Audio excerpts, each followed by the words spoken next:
Good morning बच्चों। आज हम करेंगे worksheet number 71 3rd to 5th class के लिए एंड डेट है 25 सितंबर 2020। यहाँ बच्चे अपना नाम लिखेंगे, यहाँ क्लास एंड सेक्शन एंड यहाँ अपने टीचर का नाम। आज की हमारी वर्कशीट का नाम है आकृतियों का खेल। इसका मतलब आज की हमारी वर्कशीट शेप्स पर है। राहुल के जन्मदिन पर आपने बहुत सी आकृतियों के बारे में जाना। आइए अब इन आकृतियों के बारे में और अधिक जानें। नीचे दी गई तालिका को भरिए। इसमें आपको क्या करना है, नीचे एक टेबल दी गई है हमें इस टेबल में जो जो चीज़ें पूछी गई हैं वो फिल करनी है। तो हम स्टार्ट करते हैं। सबसे पहले हमें शेप्स का नाम दिया गया है यहाँ पर। उसके बाद हमें शेप्स बनानी है। यहाँ पर उस शेप में कितने कोने हैं यहाँ लिखने हैं और उस शेप की कितनी साइड्स हैं, कितनी भुजाएं हैं वो लिखनी है यहाँ पर। सबसे पहले हमें दिया है वर्ग। वर्ग होता है बेटा स्क्वायर। वर्ग होता है स्क्वायर। तो हमें बोला गया है कि स्क्वायर की शेप बनाओ। सबसे पहले स्क्वायर आकृति बनाएंगे तो हमने यहाँ स्क्वायर की शेप बना दी। अब बोला है स्क्वायर की शेप में वर्ग में कितने कोने होते हैं। अगर हम इन कोनों को गिने तो कितने हो गए, 1 2 3 4। 4 कोने हो गए हमारे। और शेप भुजाएं कितनी हैं, साइड्स कितनी हैं, 1 2 3 4। 4 ही भुजाएं हो गई हमारी। अगर हम इसको थोड़ा सा और डिटेल में देखें तो हम ये पिक्चर देखेंगे। अब अगर हम इस पिक्चर को देखें तो हमें क्या दिखाई दिया, यहाँ पर हमने एक स्क्वायर दिया गया है। हमें उसके बारे में बताया है कि इसकी 4 बराबर साइड्स होती हैं और इसके 4 कोने और 4 कोण होते हैं। कोण होते बेटा ये 4 जो हमें यहाँ दिखाए गए हैं, ये हो गए हमारे कोण। और यहाँ नीचे हमें कुछ एग्जाम्पल्स दिए गए हैं, उदाहरण दिए गए हैं। अब हम आगे हमें बोला गया है हमें एक त्रिभुज बनाना है। त्रिभुज होता है बेटा ट्रायंगल। त्रिभुज क्या होता है, ट्रायंगल। हमें एक त्रिभुज की आकृति बनानी है सबसे पहले और वो आकृति हमने यहाँ पर बनाई है। आगे कोनों की संख्या पूछी है तो कितने कॉर्नर्स हुए इसके, 1 2 3। तो यहाँ आ जाएगा हमारा 3। भुजाएं कितनी हुई, 1 2 3। 3 ही इसकी भुजाएं भी हुई। तो हमें यहाँ हो गया। अब हम थोड़ा सा ट्रायंगल के बारे में अगर हम और देखें तो अच्छे से इसको एक्सप्लेनेशन के साथ, यहाँ हमें दिखाया गया है एक त्रिभुज जिसके नीचे लिखा है a triangle has 3 sides and 3 corners. इसके 3 भुजाएं और 3 कोने होते हैं। और नीचे हमें पिक्चर में अच्छे से दिखाया भी गया है कि इसके 3 कोने हो गए, 1 2 3 और 3 ही साइड्स हैं। नीचे कुछ एग्जाम्पल्स दिए गए हैं जो हम डेली लाइफ में देखते हैं जहाँ पर हम ट्रायंगल की शेप्स को। अब हम नेक्स्ट करते हैं।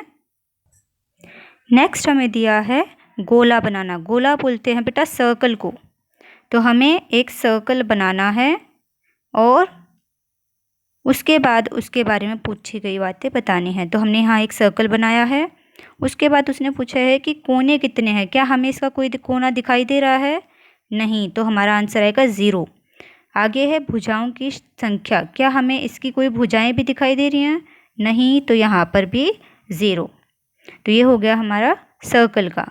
सर्कल को अगर हम और अच्छे से देखें तो ये हमें यहाँ पर सर्कल दिखाया गया है, एक गोला दिखाया गया है जिसके नीचे लिखा है a circle is made up of curved line that goes round and round. Circle एक गोलाकार लाइन से बनता है जो सिर्फ गोल और गोल ही होता जाता है। It has no straight sides and no corners. इसकी कोई भी स्ट्रेट सीधी लाइनें भी नहीं होती और कोई इसके कोने भी नहीं होते। और नीचे हमें इसके कुछ एग्जाम्पल्स दिए गए हैं, एक पैसा है, घड़ी है और एक पिज़्ज़ा की फ़ोटो है। अब हम आगे चलते हैं और आगे हमसे पूछा गया है एक आयत। आयत होता है बेटा रेक्टेंगल। तो रेक्टेंगल की हमें पिक्चर बनानी है। रेक्टेंगल की हमने यहाँ पर पिक्चर बनाई। रेक्टेंगल की 2 साइड्स लंबी होती हैं और 2 साइड्स उनके कंपेयर में छोटी होती हैं। आयत के कितनी साइड्स हुई? आयत के कितने कोने हुए? 1 2 3 4, तो 4 कोने हो गए। और आयत के कितनी साइड्स हुई? 2 लंबी साइड्स और 2 छोटी साइड्स, टोटल हो गई 4 साइड्स। तो ये हो गई हमारा फर्स्ट क्वेश्चन। अब हम सेकंड क्वेश्चन पर चलते हैं। सेकंड क्वेश्चन हमें बोलता है नीचे प्रश्न में दी गई आकृति बनाकर देखिए और पता लगाइए कि इनमें हमें कौन सी नई आकृति प्राप्त होगी। यदि फर्स्ट हमें दिया गया है